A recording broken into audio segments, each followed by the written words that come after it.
We got a great show coming up for you on American Black Journal. Detroit NAACP President Wendell Anthony is here to talk about Republican efforts across the country to change election laws and suppress voters of color. Plus, Black business owners in Metro Detroit form a coalition to help each other succeed. Stay right there. American Black Journal starts right now. From Delta Faucets to Behr Paint, Masco Corporation is proud to deliver products that enhance the way consumers all over the world experience and enjoy their living spaces. Masco, serving Michigan communities since 1929. Support also provided by the Cynthia and Etzel Ford Fund for Journalism at Detroit Public TV. The DTE Foundation proudly supports 50 years of American Black Journal in covering African American history, culture, and politics. The DTE Foundation and American Black Journal partners in presenting African American perspectives about our communities and in our world. Also brought to you by AAA, Nissan Foundation, Ally, Impact at Home, UAW Solidarity Forever, and viewers like you. Thank you.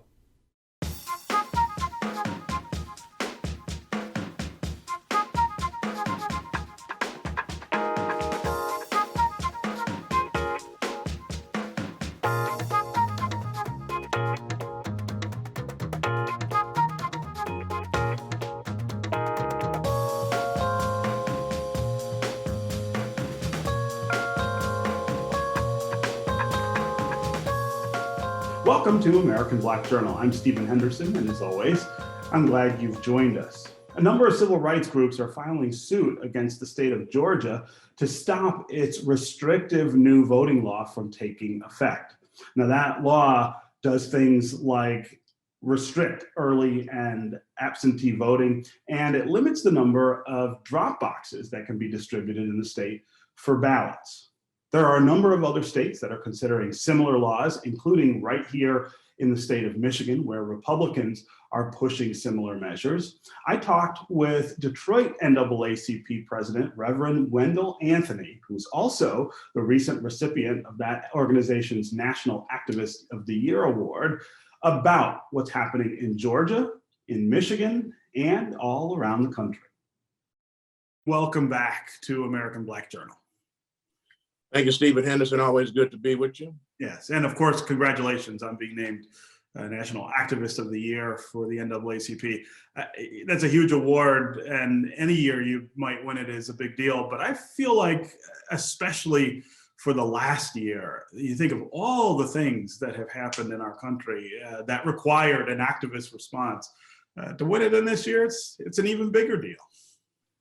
Thank you, man. I appreciate it. You know, I don't do the work for the awards or for the reward of being able to help people, but I'm very appreciative of it. And in my acceptance, I thanked and accepted for all of the activists across the country who never get mentioned, whose name never get called, who are not in proclamations in the paper, but they just do the work. There are millions of people that do this kind of work, never be heralded, but I thank God that I can say something for them. And awards mean two things: work that has been done and work that is yet to be done. We still got some work to do, and you know that. Yeah. So here we are in 2021, more than 55 years since the passage of the Voting Rights Act, more than 150 years since the ratification of the 15th Amendment to the Constitution.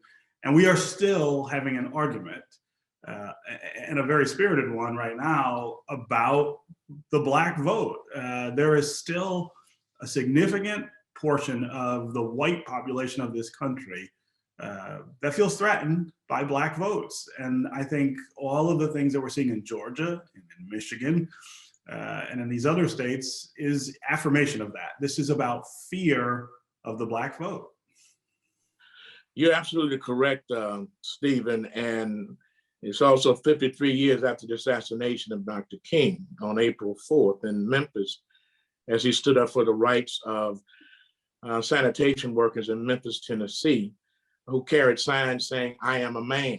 In other words, recognizing me. I have purpose. I have value. Well, it still seems as though our lives are not valued, but we've gotten victories.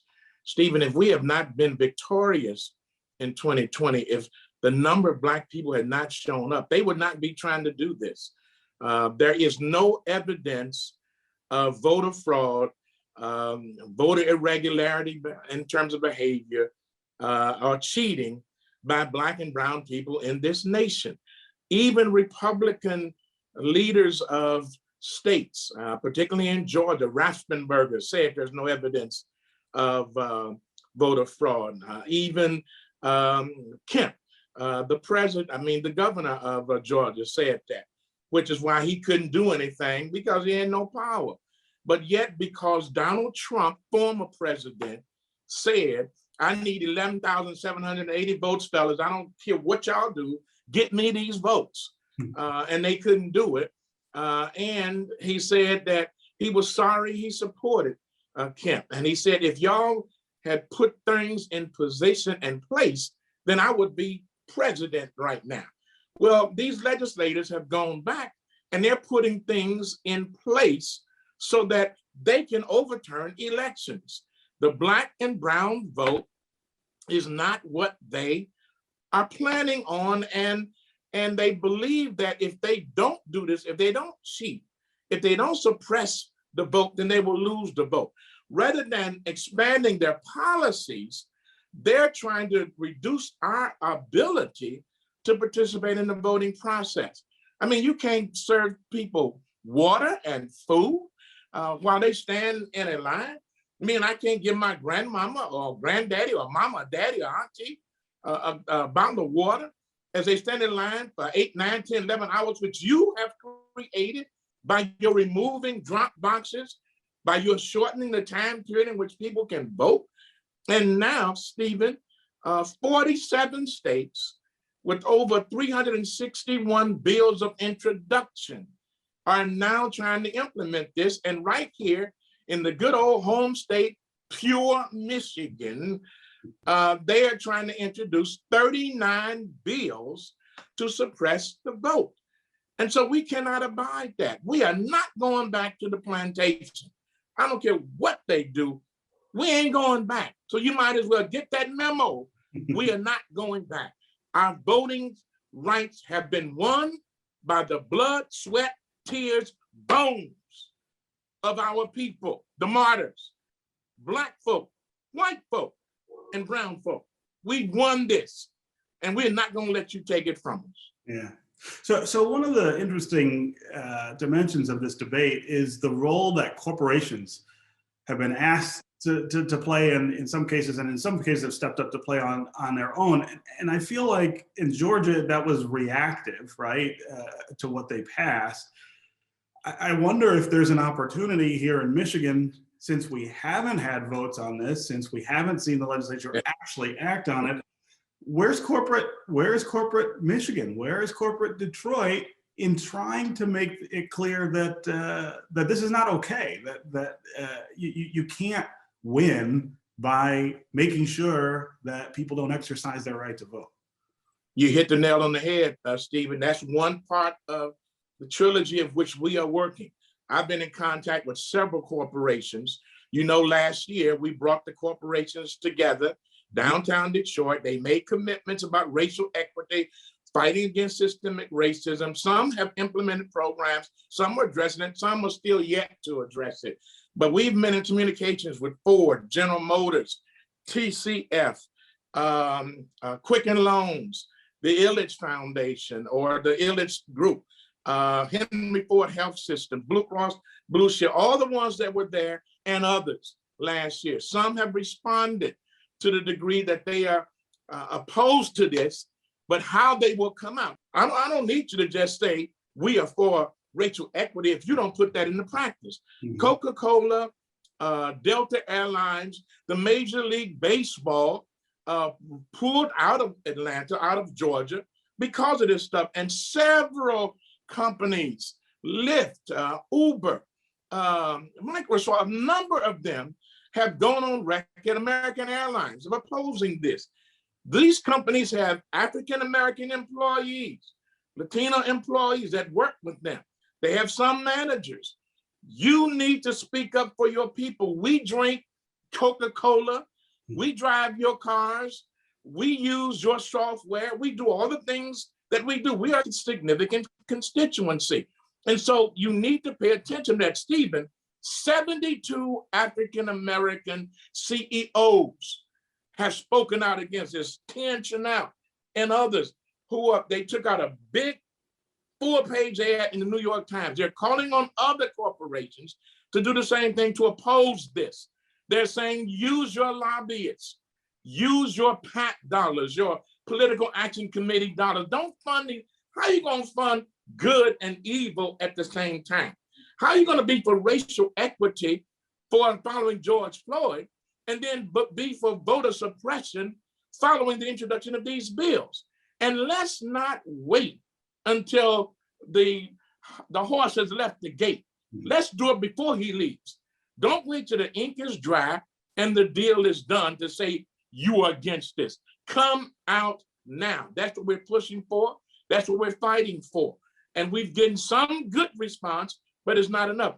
Following the Business Roundtable, which has a milquetoast statement about, well, we believe in racial equity, we believe in the right to vote, fine, then do something about it.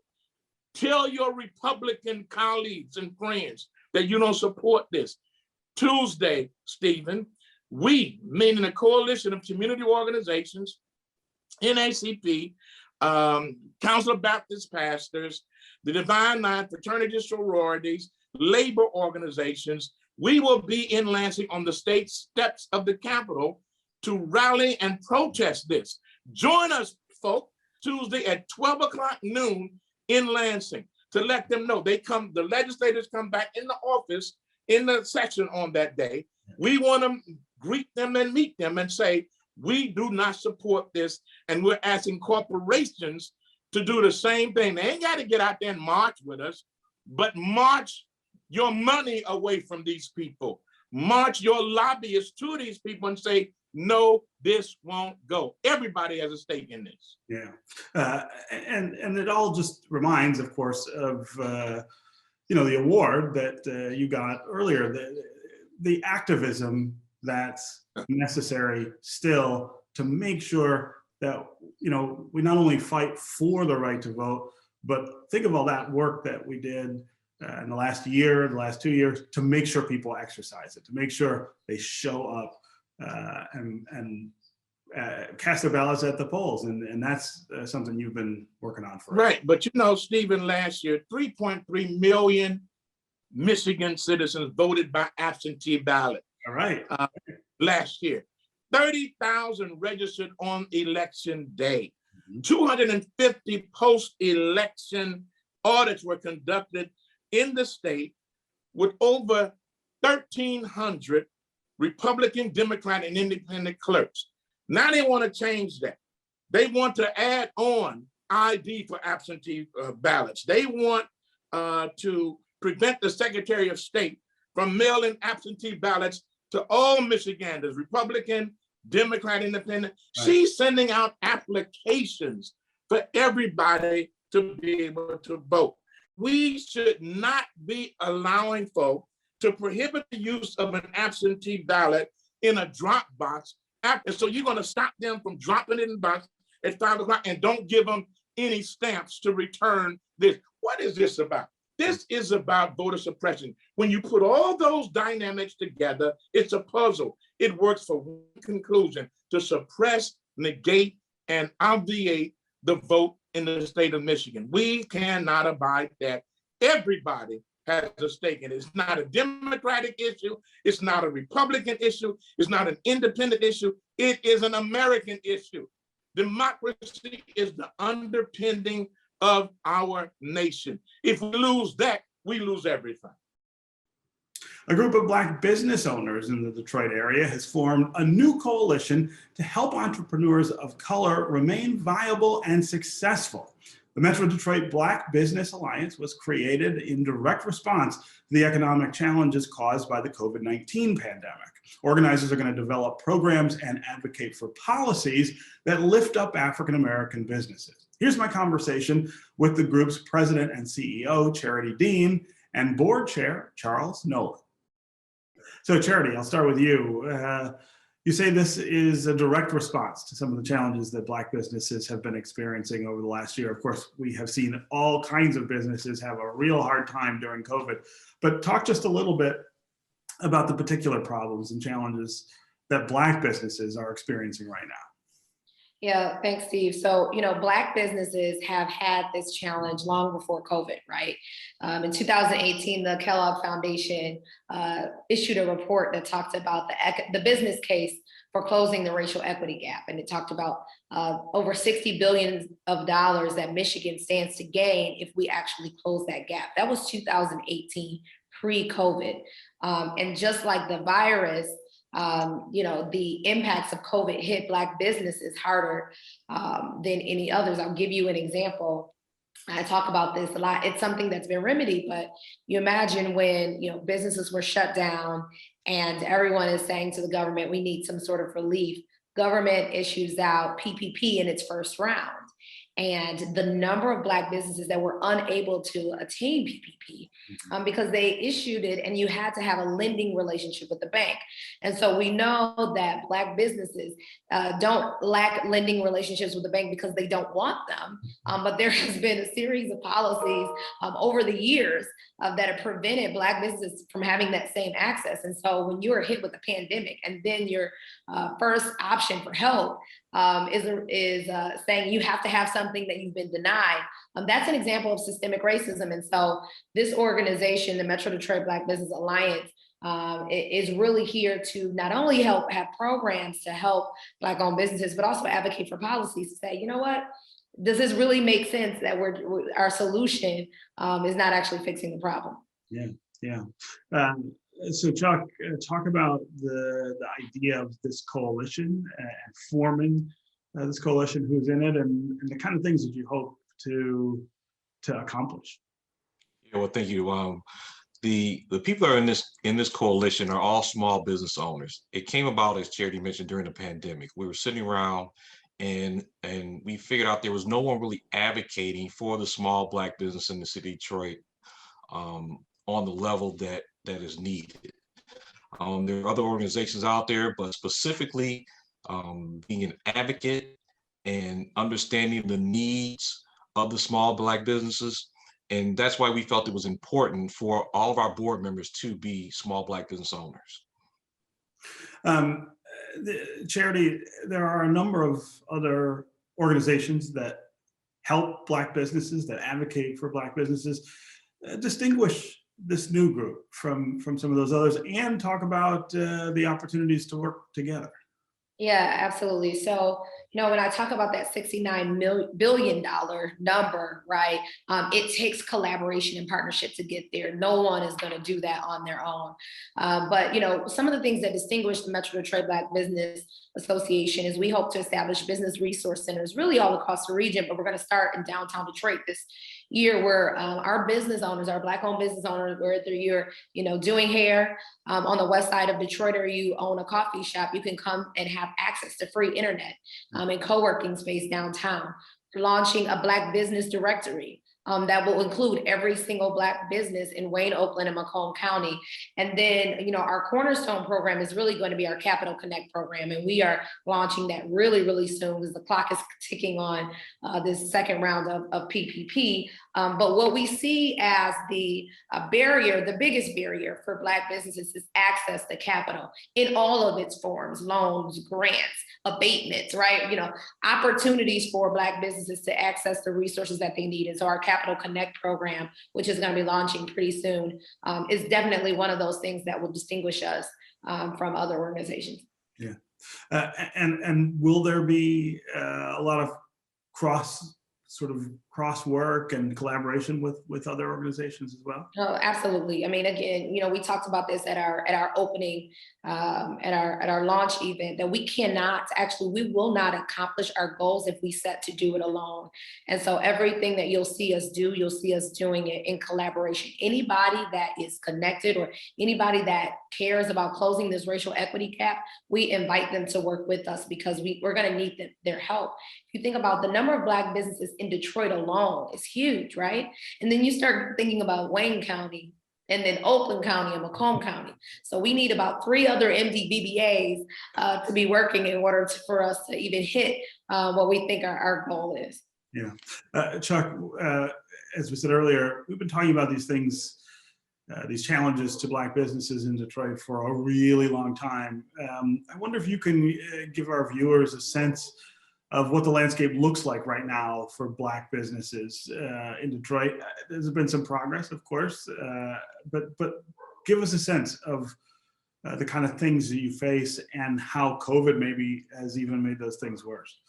Yeah, COVID definitely has set a lot of small Black businesses back, and unfortunately, a lot of them won't reopen. One thing we plan on bringing to the table that we have an advantage of is mentorship. So those businesses that are in business, say for instance, when I started off 17 years ago in the restaurant industry, we opened Cutter's Bar and Grill, or purchased Cutter's Bar and Grill. I didn't have a mentor. So just imagine how far ahead I could have been if I had a mentor. So mentorships are very important to us, and we're going to lend our expertise in individual fields. So we're covering the hospitality fields. We have people in the construction industry, people in the beauty salon and hair industry. So we're going to try to make sure that we connect the right people with those that are currently in business looking for resources and also that need mentors. Yeah. And Chuck, coming out of the pandemic, a lot of things are going to look different. I mean, they're going to look different for good. Talk about some of the things that you expect to face, even when the world kind of gets back to normal. I think that wealth gap and that financial challenge is still going to be there. So we're going to try to bridge that gap for people, for individuals. Businesses are going to need long-term financial support. The PPP loans are great that are out there. There are other programs that are coming out. I can speak specifically to the restaurant industry. I think there's a restaurant relief fund that's going to help people stay in business.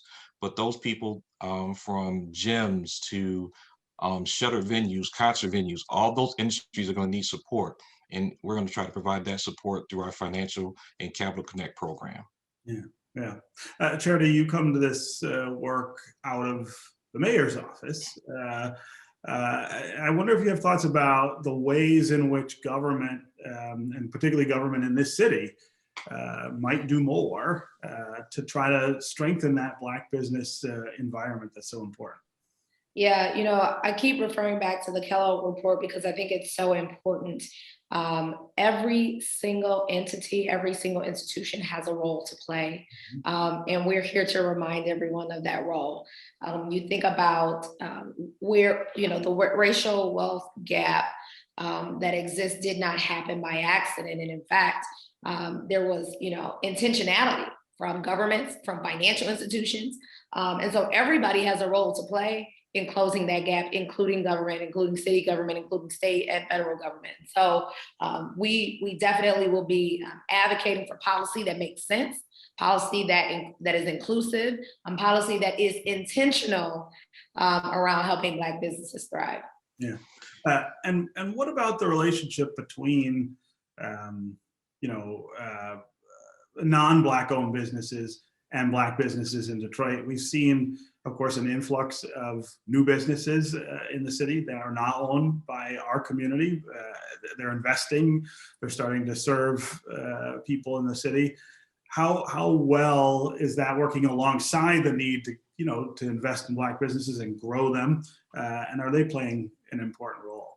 Yeah, so our organization is membership based, and we actually have a membership for everyone. So no matter what category you fit in, there's a role for you to play, because we really do believe that we need everyone in order to accomplish our goal. The other beautiful thing about the work of equity is that when you push for equity, and I saw this in the government, right? So when you push for equity, the effects in a more equitable system benefits everyone. No one loses when you are pushing for equity. Processes are simpler, they're easier to access. And so we see our work as really having an impact on every single business in the Wayne, Oakland, and Macomb area. Yeah, and if you don't mind, real quick, we were fortunate to have a great partner that support our organization right out the back with TCF. Gary Torgo is an amazing advocate for our community, and we want to thank Gary for the gift that TCF has provided the organization, and we just need more Gary Torgos in the world, and I think it would be a lot easier for people to come together. Yeah. TCF is doing a number of things around town to really invest in Detroit and in Detroiters. Okay, Chuck Nolan and Charity Dean, great to have you both here on American Black Journal, and congratulations on the new organization. Thank you. Thank you very much, Stephen. That is going to do it for us this week. Thanks so much for joining. You can always find out more about our guests at AmericanBlackJournal.org, and you can keep up with us on Facebook and on Twitter. We'll see you next time.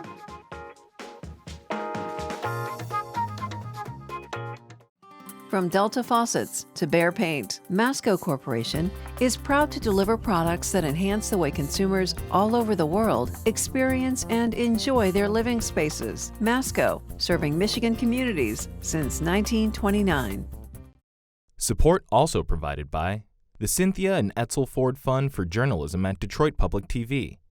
The DTE Foundation proudly supports 50 years of American Black Journal in covering African American history, culture, and politics. The DTE Foundation and American Black Journal, partners in presenting African American perspectives about our communities and in our world. Also brought to you by AAA, Nissan Foundation, Ally, Impact at Home, UAW Solidarity Forever, and viewers like you. Thank you.